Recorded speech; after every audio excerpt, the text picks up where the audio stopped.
Olá, meus amigos. Vamos falar da lição número 9, a parte de terça-feira, falando sobre Jesus, um sacrifício perfeito. Ou seja, Jesus se tornou um sacrifício sem igual. Não houve nenhum sacrifício que pudesse se tornar tão completo, tão essencial como a pessoa do Senhor Jesus Cristo. Se entregou de forma espontânea para fazer um sacrifício em favor da humanidade. Algo que poucas pessoas fizeram. A gente lembra aqui no Brasil que Tiradentes, quando ele esteve assim para fazer, pensando na libertação do Brasil, entregou a sua vida para que pudesse libertar o Brasil. Mas ele não conseguiu de forma plena, ficando ainda a situação do Império Português ainda dominando o Brasil. Jesus Cristo fez um sacrifício superior, um sacrifício que, assim, conseguiu libertar a humanidade inteira.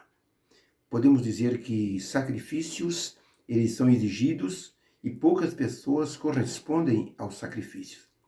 Certa vez apareceu no jornal inglês um anúncio inusitado. O anúncio dizia: precisa-se de homens para uma viagem arriscada.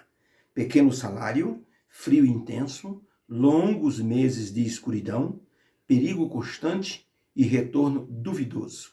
O anúncio foi colocado por Sir Ernest Shackleton, um explorador canadense que estava tentando chegar ao Polo Sul. Precisava de homens corajosos e destemidos, e por isso ele colocou esse anúncio. Mas ele ficou impressionado.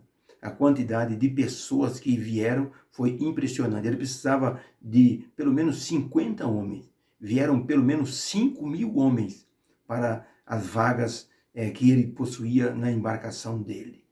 E essas pessoas passaram por grandes aventuras no Polo Sul, depois no Polo Norte. No Polo Norte, eles ficaram presos nas Ilhas Elefante. E Ernest Shackleton teve que voltar e ficar 120 dias para voltar com o socorro. Os homens aguentaram. Foram, assim, verdadeiros heróis, destemidos.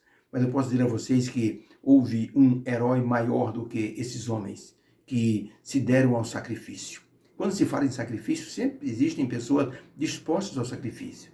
Mas o maior explorador de todo o universo superou todos eles. Foi o Senhor Jesus Cristo. Desceu num mundo contaminado, com o risco de ser contaminado pelo vírus do pecado. Mas Jesus foi superior a todos, porque conseguiu vencer, superar e conseguiu salvar a humanidade. Jesus se tornou depois um sacerdote no céu, pela ordem divina. E a pergunta que nós temos agora é, olhando o ritual dos sacerdotes no Antigo Testamento e depois no Novo Testamento, até Jesus morrer, a pergunta era o que os sacerdotes faziam e como o sacrifício de Jesus foi comparado no livro de Hebreus. Então, o que os sacerdotes faziam diariamente, o que eles faziam, qual é o ritual deles, e como isso foi comparado ao que Jesus fez e o que Jesus está fazendo, e como isso é mencionado no livro de Hebreus. Vamos então ler o livro de Hebreus, no capítulo 7, verso 23 e 27, diz o seguinte: e na verdade, aqueles foram feitos sacerdotes em grande número, porque pela morte eles eram impedidos de permanecer no cargo.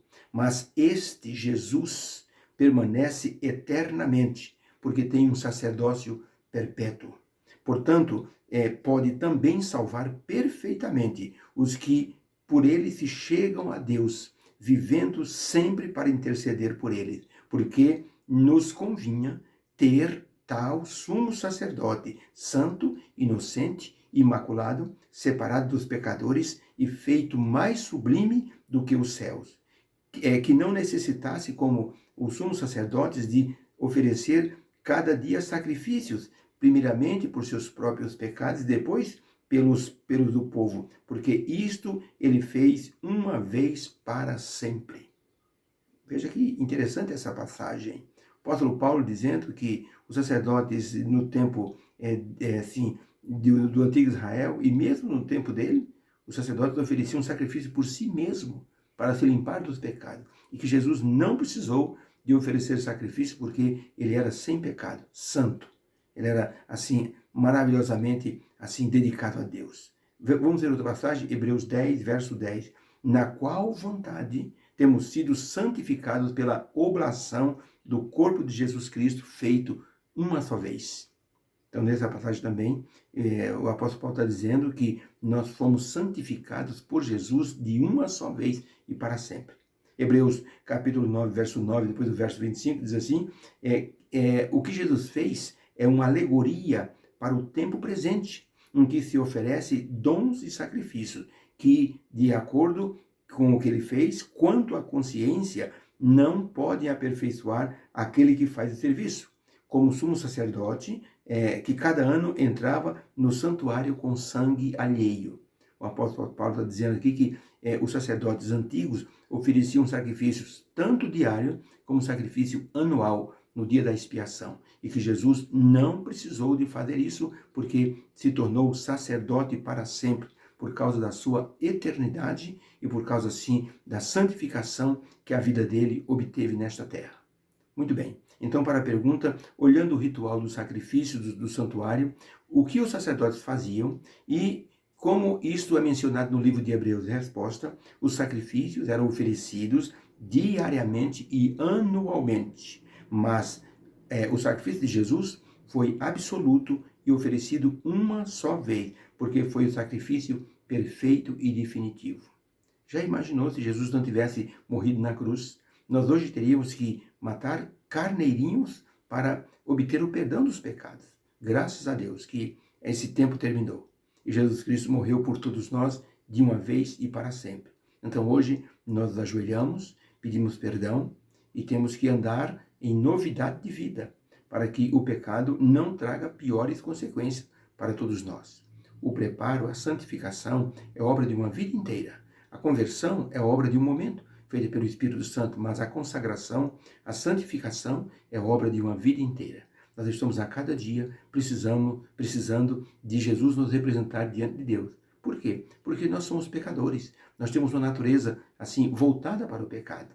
Nós pedimos perdão hoje, amanhã nós vamos trabalhar, nós olhamos, nós pensamos, nós executamos e pecamos. Precisamos, então, pedir perdão outra vez. Deus, em sua bondade, em sua graça, Ele aceita esse perdão, sabe por causa de quem? Por causa do Senhor Jesus Cristo. Ele é o nosso fiador. Ele é que pagou a conta por todos nós. O apóstolo Paulo, ao falar da pessoa de Jesus como sacerdote no céu, ele comparou a natureza eterna de Jesus com a natureza humana, passageira dos sacerdotes no tempo do antigo Israel e até no tempo em que Jesus era, o seu ministério, tinha o templo e os sacerdotes oficiavam ali. Com certeza Jesus olhava aqueles rituais e com certeza Jesus estava pensando quando tudo aquilo iria terminar. Na morte dele, tudo aquilo iria terminar. O apóstolo Paulo mostrou que Jesus não necessitava daqueles rituais que os sacerdotes faziam. O sacerdote ia oficiar durante o dia. A primeira coisa que ele fazia, ele matava um novilho para purificar a vida dele. Depois que ele matava aquele novilho, o sangue daquele animal era tido como remissor dos pecados. Então o sacerdote estava limpo. Se o sacerdote entrasse dentro do santuário, sem pedir perdão a Deus, sem ser purificado, ele era fulminado de imediato. Por isso que era preciso ele oferecer sacrifício por si mesmo, todos os dias. Então o apóstolo Paulo falou, Jesus não precisou desse sacrifício, porque ele mesmo era o sacrifício. Aquele que João Batista disse para um discípulo que disse, aquele não é Jesus? E João Batista, no livro de João 1, verso 29, ele diz assim, eis o Cordeiro de Deus que tira o pecado do mundo.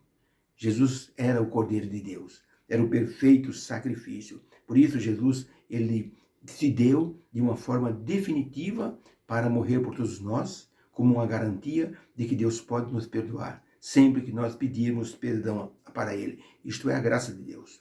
Deus não é um pai irado que está nos olhando, esperando que a gente peque para Ele nos dar uma pancada. Não. Deus é um Deus bondoso, é um pai bondoso, é um pai que ama, é um pai que compreende, é um pai que sabe o que os filhos podem fazer. E Ele está pronto a perdoar porque Ele nos ama. O menino, com sua irmã, os pais trabalhavam, e a menina Maria e o João, eles eram pequenos, tinham assim os seus 11, 12 anos, E a menina ficava em casa, a mãe deixava comida, mas a menina dava comida para o irmão e pedia que o irmão ajudasse ali nas tarefas da casa. Mas a menina sempre dizia, João, me ajuda a varrer a casa? Ele dizia, não, de jeito nenhum, eu não vou varrer a casa. E a menina não sabia como fazer para que o irmão ajudasse. Um dia, o Joãozinho, ele com estilingue matou o papagaio de estimação do pai dele. E ele então pegou o papagaio depressa e foi enterrar lá no meio, assim, do canavial. A Maria viu aquilo. E quando a Maria pediu, João, me ajuda aqui a enxugar a louça? Ele disse, de jeito nenhum, você já sabe a minha resposta. Eu não vou ajudar. Então a Maria disse, então eu vou contar para o papai quem é que matou o papagaio. Porque o pai já havia procurado o papagaio por todo canto. E chegou à conclusão de que o papagaio havia desaparecido, algum animal havia comido o papagaio. Só a Maria sabia.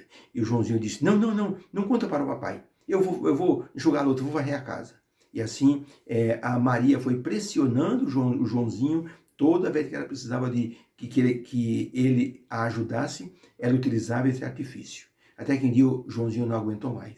Chegou para o pai e disse, papai, eu tenho uma coisa para dizer para o senhor. Sabe aquele papagaio do senhor? Fui eu que matei. Eu com estilingue acertei a cabeça dele e acabei enterrando. O senhor pode me perdoar? O pai abraçou o Joãozinho e disse, meu filho, eu amo você tanto, filho, que é claro que eu posso perdoar você. Claro, meu filho, eu posso te perdoar. O Joãozinho deu uma olhada para a Mariazinha, como a dizer, eu estou livre de você. Confessei o meu pecado e o papai me perdoou. Quando nós pecamos, Deus nos perdoa, nos abraça e nos ajuda a enfrentarmos as consequências do nosso pecado. Louvado seja Deus, então, por seu grandioso amor. Ellen White, no livro Caminho a Cristo, na página 36, ela escreveu o seguinte, nós somos todos grandes pecadores, mas Cristo morreu para que fôssemos perdoados. Os méritos do seu sacrifício são suficientes para serem apresentados ao Pai em nosso favor. Aqueles a quem mais perdoou, mais o hão de amar, e mais próximos do seu trono se hão de achar, para o louvar por seu grande amor e infinito sacrifício. Então, quanto mais nós somos perdoados, mais nós amamos aquele que nos perdoou. Por isso que nós precisamos pensar o que é que Deus pode fazer pela nossa vida hoje. No estacionamento de uma igreja, um homem estava esperando sua esposa sair da igreja, ela havia ido lá buscar uma coisa e ia voltar para trazer, para que eles pudessem entrar na igreja. Enquanto ele estava no estacionamento, ele ligou o rádio. Havia um pregador falando sobre Jesus, sobre a pessoa de Jesus. E aquele homem que estava no carro viu quando uma senhora tinha pelo braço direito uma pessoa que ela estava ajudando a ir para a igreja. Era o filho dela. Tinha paralisia cerebral e ele andava com muita dificuldade. Aquele irmão olhou aquele rapaz assim, andando com dificuldade, segurando no braço da mãe e pensou, meu Deus, o que pode adoçar a vida dessa pessoa? Nesse momento o pregador disse, sabe o que é que pode adoçar a vida das pessoas? É a cruz de Cristo. E aquele homem ficou olhando aquele rapaz andando com dificuldade, indo para a igreja louvar a Deus. E o pregador disse, lembre-se das águas de Mara. Quando o povo de Israel chegou diante das águas de Mara, as águas eram amargas. Sabe o que Deus disse a Moisés? Moisés, pega um madeiro, um tronco de árvore e joga em cima das águas de Mara. E assim que aquele pedaço de madeira caiu nas águas, as águas se tornaram doces. E o pregador disse, essa madeira, esse lenho que Moisés lançou nas águas de Mara, representa a cruz de Cristo, caindo nas águas da nossa vida amarga. E Jesus adoça a nossa vida. Torna o fardo leve, torna a vida mais perfeita para ser vivida. Por isso que, quando olhamos para o sacrifício de Jesus, vemos Jesus na cruz e ele adoça a nossa vida. Ele traz completa compreensão da nossa situação, nos perdoa, nos dá, assim, motivação para a vida, cura as nossas cicatrizes emocionais e nos faz, então, andar em perfeição de espírito. Deus os abençoe. Que haja uma bênção para a sua vida e que Jesus se torne o sacrifício completo para você também. Tá bom? Se tiver algum tipo de problema de consciência, de pecado, ainda que não foi confessado, confesse a Jesus. Não confesse ao ser humano, confesse a Jesus para que ele possa te perdoar. Ele sim tem a solução para os nossos dramas de consciência. Vamos orar. Obrigado, Senhor Deus, pela lição de hoje, mostrando Jesus o sacrifício perfeito, aquele que pode adoçar a experiência da nossa vida pela cruz do Calvário. Se tornou um sacrifício perfeito, nos ajuda hoje a enfrentarmos as situações da vida, porque está ao seu lado e nos representa diante de sua presença. Nós agradecemos em nome de Jesus. Amém. Fica com Deus. Tenha uma bênção no seu coração. Terça-feira seja abençoada. Que seus projetos se realizem, seus sonhos possam ir caminhando. E olha, não desista. Continue firme nos seus propósitos, buscando a bênção de Deus, tá? Não tenha medo. Deus disse, eu te seguro pela mão. É Ele que nos segura pela mão. E essa é uma garantia maravilhosa. Fica com Deus. Tenha uma ótima terça-feira. Amém.